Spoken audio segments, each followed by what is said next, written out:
Guys, मैं कुशल हूँ Eicher Bhopal से।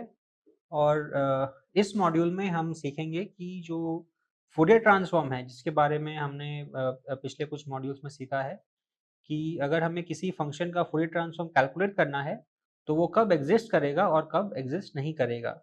यानी कि अगर हमारे पास कोई आर्बिट्ररी टाइम डोमेन सिग्नल अगर दिया हुआ है तो ये ज़रूरी नहीं है कि उसका फूरियर ट्रांसफॉर्म एग्जिस्ट करेगा।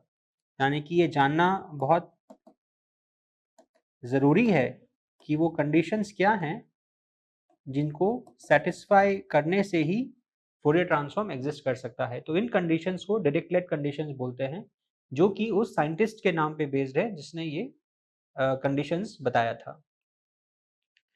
तो जो सबसे पहला कंडीशन है वो ये है कि वो फंक्शन एब्सोल्युटली इंटीग्रेबल होना चाहिए। सो हम ये क्या कर रहे हैं, हम ये निकाल रहे हैं conditions for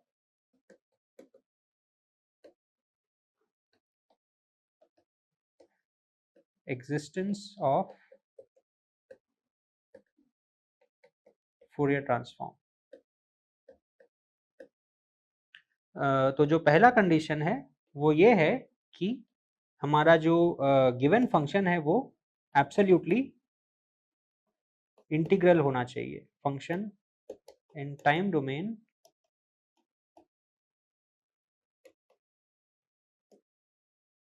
should be absolutely integrable।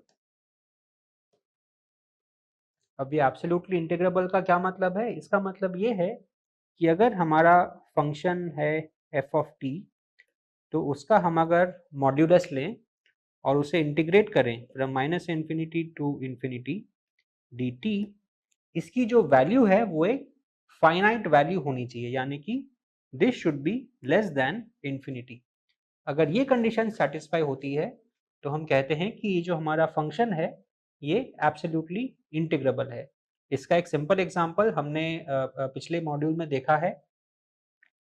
अगर हम e पावर माइनस एटी अगर लेते हैं तो ये फंक्शन एब्सोल्युटली इंटीग्रेबल नहीं है, क्योंकि अगर आप इसे अगर मॉड लें और इंटीग्रेट करें from minus infinity two plus infinity, तो ये जो हमारा इंटीग्रल है ये इनफाइनाइट हो जाएगा। लेकिन इसी की जगह पे अगर आप e power minus A T times u of t अगर कहते हैं तो ये फंक्शन एब्सोल्युटली इंटीग्रेबल है, क्योंकि नेगेटिव टाइम के लिए ये जीरो हो जा रहा है क्योंकि हमने u ऑफ t से मल्टीप्लाई किया हुआ है।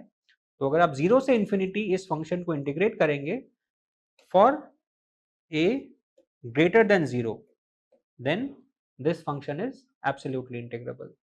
लेकिन यहाँ पे एक एक्सेप्शन है कि एक तरह का सिग्नल होता है जो कि एब्सोल्युटली इंटीग्रेबल नहीं होता है लेकिन फिर भी उसका फूरियर ट्रांसफॉर्म एग्जिस्ट करता है।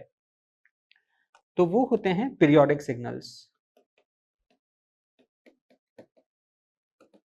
तो जो पीरियोडिक सिग्नल्स होते हैं जिनके बारे में हम बाद में और ज़्यादा पढ़ेंगे, तो पीरियोडिक सिग्नल्स एब्सोल्युटली इंटीग्रेबल नहीं होते हैं, लेकिन फिर भी उनका फूरियर ट्रांसफॉर्म एग्जिस्ट करता है। लेकिन उनके फूरियर ट्रांसफॉर्म को लिखने के लिए हमें डेल्टा फंक्शंस का इस्तेमाल करना पड़ता है। So Fourier transform using delta function. तो डेल्टा फंक्शन की आप जैसा कि जानते हैं कि डेल्टा फंक्शन का आर्ग्यूमेंट जब जीरो होता है तो डेल्टा फंक्शन भी इन्फिनिटी हो जाता है। तो एक तरीके से देखें तो हम इस कंडीशन को वायलेट नहीं कर रहे हैं, लेकिन एब्सोल्युटली इंटीग्रेबल ना होने के बावजूद भी हम पीरियोडिक सिग्नल्स का फूरियर ट्रांसफॉर्म मैथमेटिकली लिख सकते हैं डेल्टा फंक्शन को यूज करके। तो ये है पहला और सबसे इंपॉर्टेंट कंडीशन, ये चेक करने के लिए कि एक गिवन टाइम डोमेन फंक्शन का फूरियर ट्रांसफॉर्म एग्जिस्ट करेगा या नहीं करेगा। तो आपके पास सपोज एग्जाम में या किसी और प्रॉब्लम में अगर कोई फंक्शन आता है जिसका आप फूरियर ट्रांसफॉर्म कैलकुलेट करना चाहते हैं, तो सबसे पहले आप ये चेक कीजिए कि वो एब्सोल्युटली इंटीग्रेबल है या नहीं। दूसरा कंडीशन अब क्या है? तो जो डायरेक्टलेट कंडीशन का जो दूसरा कंडीशन है वो ये है कि हमारा given function F of T का हम अगर कोई भी फाइनाइट इंटरवल लें टाइम डोमेन में, तो उस फाइनाइट इंटरवल में उस फंक्शन के फाइनाइट नंबर ऑफ मैक्सिमा और मिनिमा होने चाहिए, यानी कि it should have finite number of maxima और minima in a given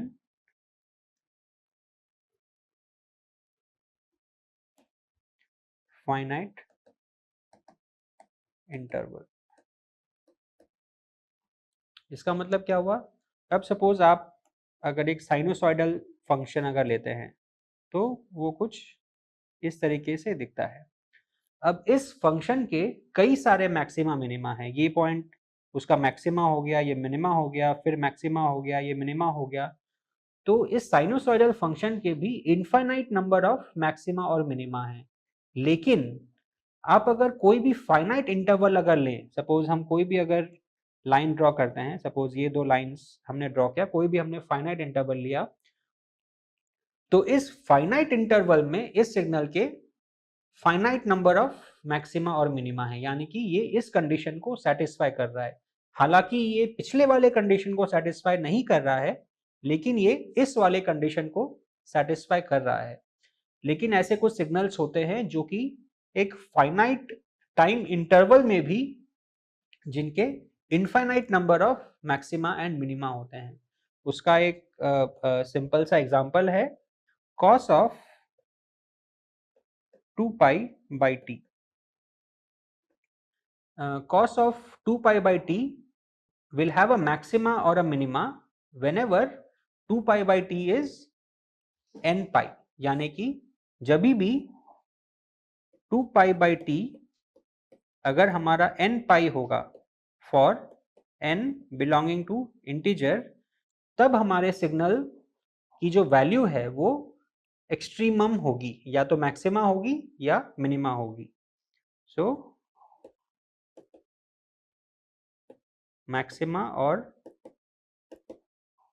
minima at 2 pi by t equal to n pi, यानी कि हमारा t जो है that is equal to 2 by n for n belonging to integer. अब 0 से 1 के range में ऐसी कितनी वैल्यूज हैं? जैसा कि आप देख सकते हैं, हम अगर n को अगर 1 लेते हैं तो ये हो गया 2, जो कि 0 to 1 के बाहर है। लेकिन हम अगर n को अगर बढ़ाते हैं, सपोज n को हमने 2 लिया, तो फिर ये 1 हुआ, फिर 2/3, 2/4, 2/5 एंड सो ऑन। यानी कि n को हम जैसे जैसे बढ़ाते रहेंगे वैसे वैसे t की वैल्यू 0 के करीब आती रहेगी। लेकिन उस रेंज में ऐसे इनफाइनाइट नंबर ऑफ वैल्यूज है, यानी कि हमारा n जितना बड़ा होता जाएगा हमारा t 0 के उतना करीब आएगा, पर 0 तक कभी पहुंचेगा नहीं। हमारे पास 0 से 1 के रेंज में infinite number of t values हैं जहां पे ये फंक्शन मैक्सिमा या मिनिमा पे होता है। यानी कि ये फंक्शन कुछ इस तरीके से दिखेगा। 0 के आसपास ये बहुत बार मैक्सिमा मिनिमा जाएगा, फिर ये धीरे धीरे ये हमारा फंक्शन जो है ये 1 के तरफ जैसे जैसे जाएगा वैसे वैसे इसका जो डिस्टेंस है वो बढ़ता जाएगा। तो ये है एक सेकेंड एग्जाम्पल जहाँ पे हमने देखा कि एक गिवन फंक्शन के एक फाइनाइट इंटरवल में इनफाइनाइट नंबर ऑफ मैक्सिमा और मिनिमा किस तरीके से हो सकते हैं। अब हम तीसरा कंडीशन देखते हैं, जो कि अगेन रिक्वायर्ड है उस फंक्शन के फूरियर ट्रांसफॉर्म को एग्जिस्ट करने के लिए। तो जो तीसरा कंडीशन है और फाइनल कंडीशन ये है कि इस सिग्नल के एक फाइनाइट टाइम इंटरवल में finite number of finite discontinuities होने चाहिए। तो ये सुनने में थोड़ा कॉम्प्लिकेटेड लग सकता है, लेकिन बेसिक कॉन्सेप्ट बहुत सिंपल है। So it should have a finite number of finite discontinuities in a finite time interval। So what does this mean? इसका मतलब ये है कि हम अगर सपोज कोई अगर टाइम इंटरवल लेते हैं t sum f of t, और हम अगर कोई अगेन 0 से 1 तक का हम अगर रेंज लेते हैं, तो इस 0 से 1 के रेंज में इस फंक्शन के इनफाइनाइट डिसकंटिन्यूटीज तो होने ही नहीं चाहिए। जैसे कि हम अगर tan ऑफ t अगर लें, तो tan ऑफ t जो होता है वो t equal to pi by 2 पे इन्फिनिटी हो जाता है, तो उस फंक्शन में तो बहुत प्रॉब्लम है। लेकिन अगर हमारे सिग्नल में अगर इनफाइनाइट डिसकंटिन्यूटी की जगह अगर फाइनाइट डिसकंटिन्यूटी है, यानी कि सपोज एक एग्जांपल जो हमने पहले देखा था रेक्टेंगुलर पल्स, तो ये जो रेक्टेंगुलर पल्स है इसमें -t1 और t1 पे फाइनाइट डिसकंटिन्यूटी है, लेकिन सिर्फ दो ही डिसकंटिन्यूटी है, यानी कि फाइनाइट नंबर ऑफ डिसकंटिन्यूटी है। उसकी जगह पे अगर हमारे infinite number of finite discontinuities अगर हो जाए, तब इस सिग्नल का फूरियर ट्रांसफॉर्म एग्जिस्ट नहीं करेगा। उसका एक एग्जांपल अगर हम देखें, तो सपोज अगर हमारा सिग्नल t इक्वल टू 0 पे अगर 1 है, और फिर suppose t equal to half तक वो 1 रहता है, और फिर वो ड्रॉप होके हाफ हो जाता है। फिर हाफ से लेके 1 तक का जो टाइम इंटरवल है, हम उसे फिर आधे में डिवाइड करें, तो ये हो जाएगा 3/4। फिर वो सिग्नल फिर आधे तक ड्रॉप कर जाता है, यानी कि यहाँ पे हो जाएगा वो 1/4। उस तरीके से वो ऐसे ही आधे आधे लेवल तक ड्रॉप करता रहता है, और finally infinite number of discontinuities के बाद में वो 1 तक पहुंच जाता है।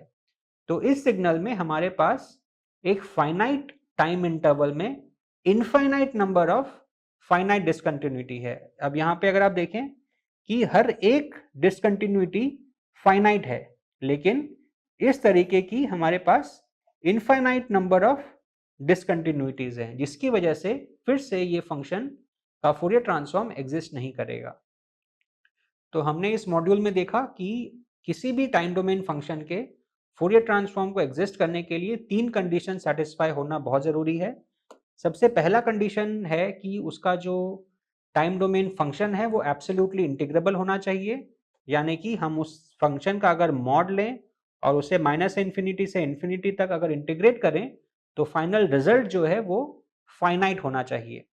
उसका हमने एक सिंपल सा एग्जांपल देखा, और हमने ये भी जाना कि अगर हमारा सिग्नल अगर पीरियोडिक है, तो एब्सोल्युटली इंटीग्रेबल ना होते हुए भी हम उसका फूरियर ट्रांसफॉर्म लिख सकते हैं डेल्टा फंक्शन को यूज करके, लेकिन ये सिर्फ एक एक्सेप्शन है। इन जनरल अगर हमारा फंक्शन अगर ए पीरियोडिक है और अगर वो एब्सोल्युटली इंटीग्रेबल नहीं है, तो उसका फूरियर ट्रांसफॉर्म एग्जिस्ट नहीं करेगा। फिर जो नेक्स्ट कंडीशन था वो था कि उस सिग्नल का एक गिवन फाइनाइट इंटरवल में फाइनाइट नंबर ऑफ मैक्सिमा और मिनिमा होना चाहिए। साइन फंक्शन, कॉस फंक्शन या कोई और पीरियोडिक फंक्शन का नंबर ऑफ मैक्सिमा और मिनिमा इनफाइनाइट होता है, लेकिन वो एक इनफाइनाइट टाइम इंटरवल पे होता है। अगर एक फाइनाइट टाइम इंटरवल पे अगर हमारा अगर नंबर ऑफ मैक्सिमा मिनिमा अगर इनफाइनाइट हो जाता है, जैसे कि इस एग्जांपल का है, तो उस केस में हमारे सिग्नल का फूरियर ट्रांसफॉर्म एग्जिस्ट नहीं करेगा। और लास्ट एंड फाइनल कंडीशन जो हमने देखी वो ये थी कि एक फाइनाइट टाइम इंटरवल में जो उसके नंबर ऑफ फाइनाइट डिसकंटिन्यूटीज हैं वो भी फाइनाइट होने चाहिए, वरना वो सिग्नल एब्सोल्युटली इंटीग्रेबल नहीं होगा। ज़्यादातर फंक्शंस जो हम रियल लाइफ में देखते हैं या जो हम एग्जाम्स में जो आते हैं, उसमें सेकंड और जो थर्ड कंडीशन है वो इतने ज़्यादा इंपॉर्टेंट नहीं होते हैं, उनके बारे में हमें बहुत ज़्यादा चिंता करने की आवश्यकता नहीं होती है। लेकिन ये जो पहला कंडीशन है एब्सोल्युटली इंटीग्रेबल वाला जो कंडीशन है, इसे ध्यान में रखना और इसे चेक करना फूरियर ट्रांसफॉर्म निकालने के पहले, ये बहुत ज़रूरी है। तो आगे के मॉड्यूल्स में इस हफ्ते हम फूरियर ट्रांसफॉर्म के बारे में और भी कुछ सीखेंगे और भी कुछ एग्जांपल्स देखेंगे, ताकि ये कॉन्सेप्ट्स आपको और भी क्लियर हो जाएं। Thank you.